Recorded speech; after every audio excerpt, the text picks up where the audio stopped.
Mida minu erakond praegu teeb, on see, et nad hindavad, kas mina olen parim kandidaat meid järgmistele üldvalimistele juhtima. Kuulsin vastust ja võtan selle vastuse heatahtlikult vastu. Langus tuli pärast tugevat survet erakonna sees, pärast valimiskaotusi, avalikku kulumist ja tõelist hirmu Nigel Farage'i juhitud Reform UK edasiliikumise ees. Ja just siin omandas Ameerika Ühendriikide presidendi Donald Trumpi kõne uudistes tohutu kaalu. Enne tagasiastumist oli Donald Trump juba kindlalt väitnud, et Starmer lahkub ja ütles, et ta on kahes keskmes küsimuses, immigratsioonis ja energias kõvasti läbi kukkunud. Eritsi rõhutas ta Põhjamere nafta puurimist. Mõni tund hiljem ilmus Starmer Downing Streetile. Ta tunnistas, et isegi tema enda partei küsis juba, kas ta on ikka õige inimene, et juhtida tööparteid järgmiste üldvalimisteni. Ta teavitas kuningas Charles III otsusest ja avas tee juhtimise vahetuseks. Valitsus, mis tuli võimule lubades stabiilsust, muutus järjekordseks peatükiks Briti poliitilises kriisis. Mis pani Starmeri nii kiiresti langema? Miks? Trump tõi just immigratsiooni ja energia välja kui läbikukkumise märgid. Kuidas tööpartei püüab võimu nägu vahetada ilma otsust rahvale tagasi andmata? Ma räägin sulle sellest kõigest kohe.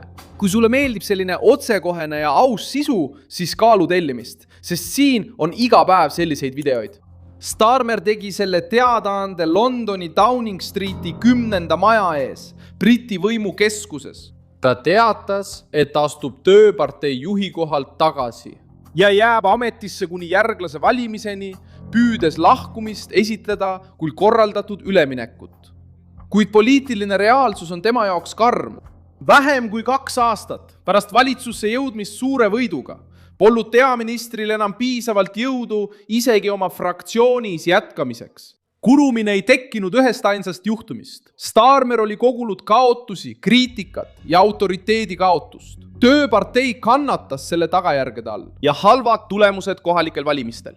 Trump astus sellesse olukorda enne, kui langus tegelikult aset leidis.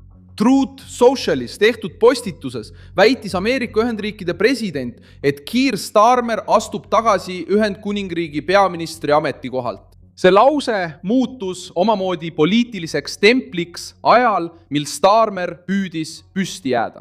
Trumpi sõnul näitas Briti kriis täpselt, milline on nõrga juhtimise hind teemadel, mis puudutavad julgeolekut, piire, elukallidust ja energiasuveräänsust. Immigratsionist on saanud üks Briti poliitika kõige plahvatusohtlikumaid teemasid. Farage'i ja Reform UK tõus ei juhtunud juhuslikult. Erakond kasvas just tänu sellele, et kasutas ära valijate rahulolematust, kes tunnevad, et London neid ignoreerib, eriti Inglismaa põhjaosas ja piirkondades, kus leiboristidel on alati olnud tugev toetusbaas. Ameerika Ühendriikide president mainis Põhjamerd, kaitstes nafta ammutamist.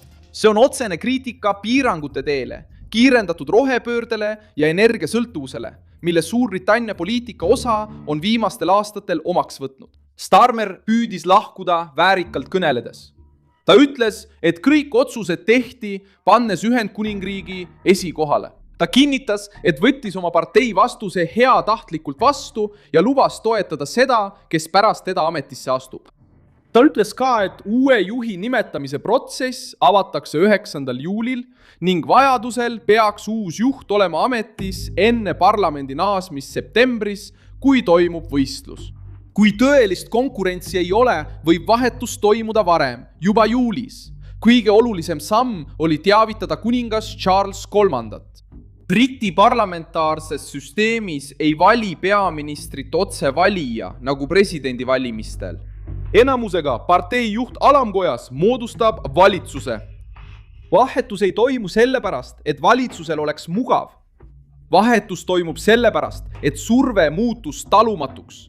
Starmer lubas stabiilsust, kuid lõpuks toob ta poliitilisele süsteemile veelgi rohkem ebastabiilsust, mis on juba näinud mitme peaministri kukkumist mõne aasta jooksul. Ta väidab, et Ühendkuningriiki ei saa enam juhtida parteisiseste vahetustega, ilma et valijaid kutsutaks otsustama. See kriitika puudutab vana haava Briti poliitikas. Peaministrid langevad, uued juhid astuvad ametisse, kuid rahvas jälgib sageli lihtsalt vahetust, mis toimub parlamendi sees. Konservatiivid reageerisid samuti, püüdes tööparteid alandada.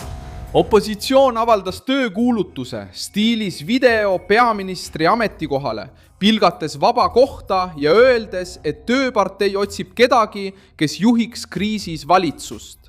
Provokatsioon oli suunatud Starmeri nõrkusele, Burnhami kandidatuurile ja tundele, et valitsus kaotas kiiresti suuna. Konservatiivne iroonia tabas samuti tundlikke teemasid. Laenukulud, riigikaitse, maksud, avalikud kulutused ja juhtimiskriis. Isegi kui konservatiivid kandsid endiselt eelnevate aastate kulumist, andis Starmeri tagasiastumine neile võimaluse reageerida.